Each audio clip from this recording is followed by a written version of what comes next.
नमस्कार, मैं पेन बाजपेयी अपने YouTube चैनल मेहित पेन बाजपेयी पे आपका बहुत बहुत स्वागत करता हूं। SSC CHSL 2020 डिस्क्रिप्टिव का एग्ज़ाम जो बच्चे देने वाले हैं उनके लिए वीडियो बहुत ही ज़्यादा हेल्पफुल होने वाला है। उसके अलावा अगर आप CGL का डिस्क्रिप्टिव देने वाले हैं या MTS का डिस्क्रिप्टिव देने वाले हैं तब भी आपके लिए वीडियो बहुत ही हेल्पफुल होगा। आज हम एक ऐसे स्टूडेंट की RTI की कॉपी आप लोगों के बीच में लेके आए हैं जिसने 70 आउट ऑफ 100 स्कोर किया है और ये स्टूडेंट UFM की वजह से बाहर भी हो गया था। 2018 में आपको पता होगा कि 4500 से ज़्यादा बच्चों को UFM की वजह से बाहर किया था और उसके बाद उनको अंदर भी लिया, तो उस वजह से इस स्टूडेंट का फाइनली सिलेक्शन भी हुआ और इसको PA की पोस्ट मिली है। इसका जो कंप्लीट इंटरव्यू है वो भी इस चैनल पे बहुत जल्द आएगा, तो वो भी काफ़ी आपको मोटिवेट करेगा। Tier 2 की स्ट्रेटजी भी मैं इसकी लाने का प्रयास करूँगा और इसने 70 स्कोर किया है, तो काफ़ी डिसेंट स्कोर है अगर डिस्क्रिप्टिव के पॉइंट ऑफ व्यू से देखा जाए तो। उसके अलावा इस स्टूडेंट की जो कॉपी है वो आपको बहुत कुछ सिखाने वाली है कि अगर आपने छोटी सी भी मिस्टेक की तो आप कहीं ना कहीं 0 नंबर आपको मिलेंगे और 2018 की तरह इस बार अगर आपको 0 मार्क्स मिलते हैं तो दोबारा आपको चांस नहीं मिलेगा। 2018 में पहली बार UFM इंट्रोड्यूस किया था SSC ने, तो इस वजह से उन्होंने स्टूडेंट को दोबारा मौका भी दिया और यहाँ पे आपको दोबारा मौका नहीं मिलेगा। उसके अलावा ये भी मैं कन्फ्यूजन आपका दूर करने वाला हूँ कि हिंदी की कॉपी में क्या थोड़ा बहुत इंग्लिश का यूज़ कर सकते हैं, कोई दिक्कत तो नहीं होगी। तो बहुत कुछ आप यहाँ से सीख के जाने वाले हैं। बस आप सभी से रिक्वेस्ट है कि वीडियो को पूरा अंत तक देखिए, क्योंकि तभी आप इसका जो रियल आउटपुट है वो ले पाएंगे। तो चलिए स्टार्ट करते हैं। वीडियो को स्टार्ट करने से पहले एक छोटी सी इन्फॉर्मेशन आप लोगों के बीच में ये रखना चाहता हूँ कि अगर आप SSC CHSL 2020 Tier 2 के एग्ज़ाम में 70 प्लस स्कोर करना चाहते हैं तो आज ही हमारे complete PDF plus video course को ज्वाइन कर सकते हैं। अब ये कोर्स क्यों इतना खास है और आपको क्यों इसे ज्वाइन करना चाहिए, क्योंकि मुझे ऐसा लगता है कि डिस्क्रिप्टिव के एग्ज़ाम में अगर आपको बहुत अच्छा स्कोर करना है तो आपको जो प्रीवियस कॉपी हैं उनको बहुत अच्छे तरीके से एनालिसिस करने की ज़रूरत है। तो इसीलिए हम 40 प्लस जो RTI की कॉपी हैं उनका यहाँ पे वीडियो लेक्चर के माध्यम से एक्सप्लेनेशन कराएंगे। उसके अलावा ढेर सारी प्रैक्टिस, क्योंकि प्रैक्टिस बहुत ही इंपॉर्टेंट रोल प्ले करती है और इसीलिए हम यहाँ पे डेली आपकी कॉपी चेक करते हैं, डेली आपको टॉपिक मिलता है और ये जो कॉपी चेक करने का प्रोसेस है वो टिल एग्ज़ाम चलने वाला है। तो अगर आपको इस कोर्स के रिगार्डिंग कोई भी इन्फॉर्मेशन चाहिए तो आपको करना क्या है, 6307185699 इस नंबर पे आप व्हाट्सएप पे मैसेज करिए, आपको इस कोर्स के रिगार्डिंग सारी इन्फॉर्मेशन दे दी जाएगी। आप लोग कॉपी देख पा रहे होंगे, जो पर्सनल इन्फॉर्मेशन है वो मैंने हाइड कर दी है। जो फर्स्ट पेज है वो भी आपको बहुत अच्छे तरीके से फिलअप करने की ज़रूरत है, क्योंकि जहाँ पे मीडियम लिखना है वहाँ पे मीडियम जरूर लिखिए, जहाँ पे आपका रोल नंबर लिखना है वहाँ पे रोल नंबर लिखिए, जहाँ पे सिग्नेचर आपके होने हैं वहाँ पे सिग्नेचर करना है, अंगूठे के निशान लगाने हैं, इन्विजिलेटर के साइन कराने हैं। इस चीज़ को कंपलसरी है आपको कि बहुत अच्छे तरीके से ये जो पहला पन्ना है इसको बहुत अच्छे तरीके से देख के भरिए, क्योंकि अगर इसको आपने नहीं भरा, इसको स्किप कर दिया तो कहीं ना कहीं फिर आपका एग्ज़ाम देने का कोई मतलब नहीं रहेगा। आप लोग देख पा रहे होंगे इस स्टूडेंट को ऐसे में 36 मार्क्स मिले हैं और जो लेटर है उसमें 34 मार्क्स हैं। टोटल जो स्कोर है वो 70 है। तो चलिए देखते हैं, पहले ऐसे देखेंगे उसके बाद लेटर देखेंगे और बहुत कुछ मैं आपको यहाँ पे सिखाने वाला हूँ। तो वीडियो को पूरा अंत तक देखिए, क्योंकि वीडियो के लास्ट में बहुत कुछ मैं आपको इस कॉपी के थ्रू जो फीडबैक है वो भी देने का प्रयास करूंगा। आप लोग देख पा रहे होंगे यहाँ पे जो UFM दिया गया है वो सरनेम की वजह से दिया गया है। देखो यहाँ पे साफ साफ मेंशन भी किया है SSC ने कि सरनेम की वजह से यहाँ पे UFM लगाया गया और इस वजह से 0 मार्क्स मिले हैं। तो चलिए अब देख लेते हैं कि किस तरीके से स्टूडेंट ने लिखा है। तो आपको पता होगा कि 2018 में CHSL 2018 में जो टॉपिक आया था ऐसे का, वो आया था जनसंख्या नियंत्रण ही हमारी सभी समस्याओं का एकमात्र समाधान है।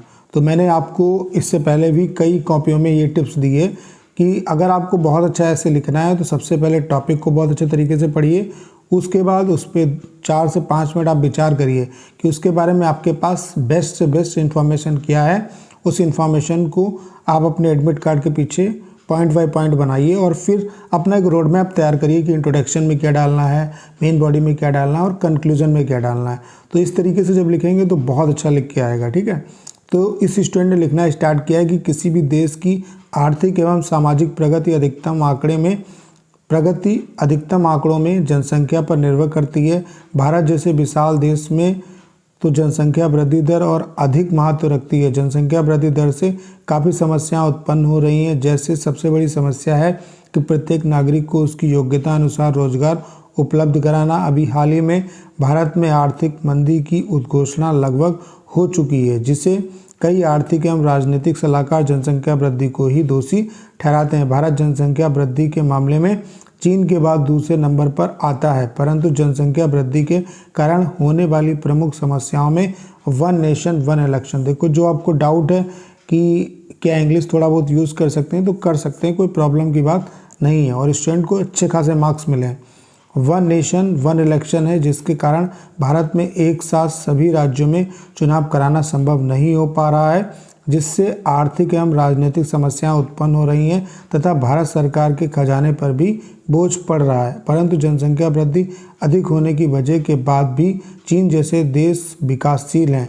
भारत के पास भी ऐसे बहुत से संसाधन मजबूत, जिससे भारत निरंतर तेजी के साथ विकास कर रहा है। ठीक है, हमें पूर्णतः विश्वास है कि भारत जल्द ही जनसंख्या वृद्धि जैसी समस्याओं से उभरकर तेजी से विकास की ओर उन्मुख होगा। भारत की जनसंख्या नियंत्रण हेतु कोई मजबूत नियम या पॉलिसी लानी पड़ेगी, जिससे बेरोजगारी, आर्थिक मंदी,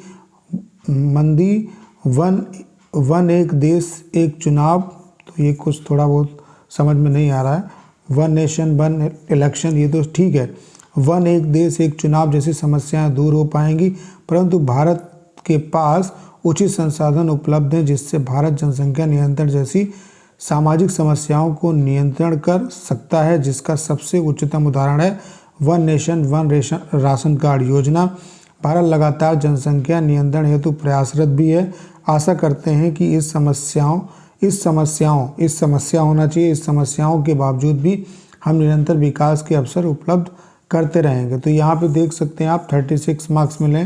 तो अगर थोड़ा बहुत और यहाँ पे एक्सप्लेन किया जाता, जो डाटा है सेंसस का डाटा है वो अगर एक्सप्लेन करते, उसके अलावा अगर अपना एक आइडिया देते किस तरीके से हम चीज़ों को कर सकते हैं और ज़्यादा, तो अगर थोड़ा बहुत और फैक्ट्स बताते तो मुझे ऐसा लगता है कि 36 की वजह 40 से भी ऊपर मार्क्स मिल सकते थे। तो आपका जो डाउट है कि क्या थोड़ा बहुत इंग्लिश का यूज़ कर सकते हैं हिंदी की कॉपी में, तो उसका आपको जवाब मिल गया होगा कि कर सकते हैं, कोई प्रॉब्लम नहीं है इसका। ऐसा नहीं है कि इस वजह से आपको यूएफएम मिलेगा। ठीक है, इस स्टूडेंट की राइटिंग आप लोग देख पा रहे होंगे, राइटिंग काफ़ी ठीक ठाक है और जो नंबर मिले हैं वो भी ठीक ठाक मिले हैं, लिखा भी ठीक ठाक है।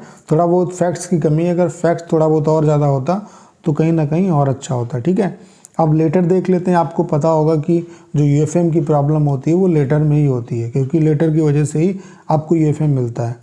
तो जो लेटर आया था वो आया था, आप शिवानी शिव निवासी सीजो कॉम्प्लेक्स लोधी रोड नई दिल्ली 110003 हैं, अपने छोटे भाई नमन को पत्र लिखकर सेल फोन के अत्यधिक प्रयोग से होने वाली हानियों से अवगत कराएं। तो यहाँ पे चूँकि आपका ये जो लेटर है वो कौन सा लेटर है आपका, ये इनफॉर्मल लेटर है। ठीक है, अपने छोटे भाई को लिखना है, तो यहाँ पर जो राइटर है जो लिख रहा है उसका एड्रेस पड़ेगा। तो सीजो कॉम्प्लेक्स लोधी रोड नई दिल्ली, पिन कोड डाल दिया। फिर आगे लिखना स्टार्ट किया है, प्रिय अनुज, आशा करता हूँ कि तुम सकुशल होगे और निरंतर अपनी पढ़ाई पर केंद्रित होगे। आजकल सेलफोन पढ़ाई का माध्यम बन चुका है, इस बात से तुम भली भांति परिचित होगे, किंतु सेलफोन से जितना लाभ हो रहा है उससे अधिक हानियाँ भी हो रही हैं। तो देखो, कटिंग की है तो कटिंग को भी आपको अवॉइड करना है, हानियाँ भी हो रही हैं। आजकल जैसा कि तुम जानते हो कि सेल फोन में किस प्रकार की नई नई ऐप्स आ रही हैं, जिसका लाभ कई चोर लुटेरे और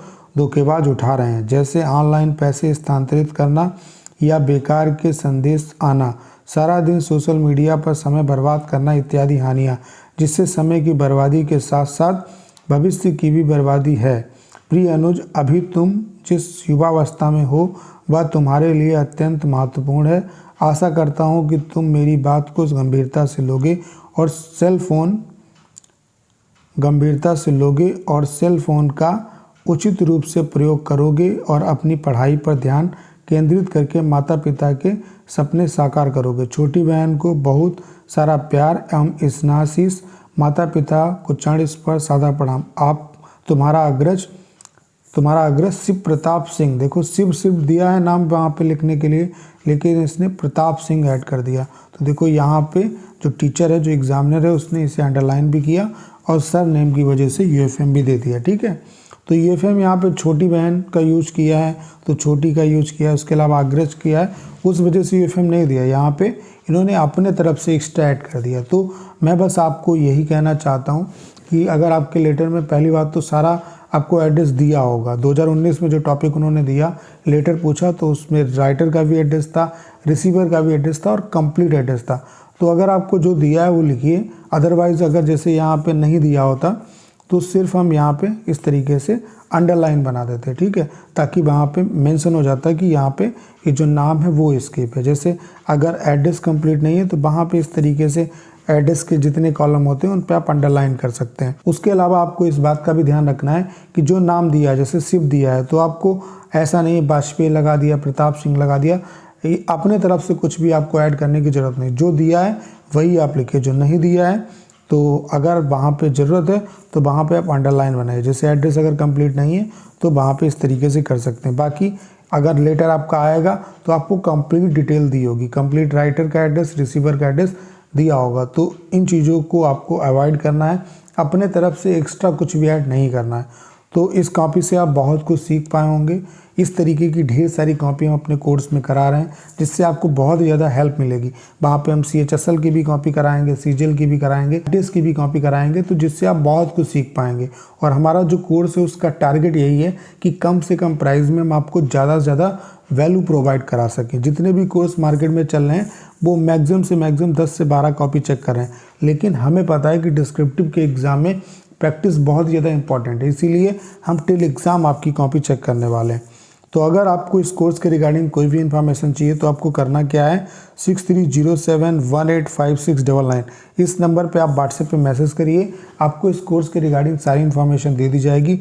उम्मीद है कि अगर आपने इस वीडियो को अंत तक देखा होगा तो बहुत कुछ आप सीख पाए होंगे। आपको करना क्या है, इस वीडियो को ज़्यादा से ज़्यादा शेयर करना है। उसके अलावा अगर आप चैनल पर नए हैं और आपने अभी तक इसे सब्सक्राइब नहीं किया है तो प्लीज़ चैनल को सब्सक्राइब करना मत भूलिएगा।